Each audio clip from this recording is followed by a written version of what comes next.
स्कूटरच्या डिक्कीतून 30 सेकंदात 7,80,000 लंपास। चोरीची एक अजब घटना समोर आली आहे। ही घटना पाहून तुम्हीही इथून पुढे स्कूटीच्या डिक्कीमध्ये मौल्यवान वस्तू ठेवणं बंद कराल। या घटनेत शोरूम समोर उभी करण्यात आलेल्या स्कूटीच्या डिक्कीतून 2 अज्ञात चोरट्यांनी अवघ्या 30 सेकंदात 7,80,000 रुपये चोरून नेले। ही घटना मालेगावच्या मुख्य बाजारपेठेत घडली असून सीसीटीव्ही कॅमेऱ्यात कैद झाली आहे। या घटनेचा व्हिडिओ समोर आला असून यात तुम्ही बघू शकता की तोंडाला मास्क लावून दोघा चोरट्यांनी डिक्कीतून कशा पद्धतीनं रोकड काढली आणि ते पसार झाले। या घटनेमुळे एकच खळबळ उडाली असून पाळत ठेवून करण्यात आलेल्या या धाडसी चोरी प्रकरणी छावणी पोलीस स्थानकात गुन्हा दाखल करण्यात आला आहे। उभ्या स्कूटीच्या डिक्कीतून दोघा मास्कधारी भामट्यांनी अवघ्या 30 सेकंदात 7,80,000ची रोकड लंपास केली।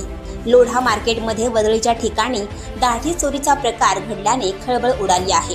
आणखी नवनवीन व्हिडिओ पाहण्यासाठी आत्ताच आमच्या स्टार टीव्ही 9 चॅनलला सबस्क्राइब करा, लाईक करा, शेअर करा। Bureau report, star TV 9, Malegaon.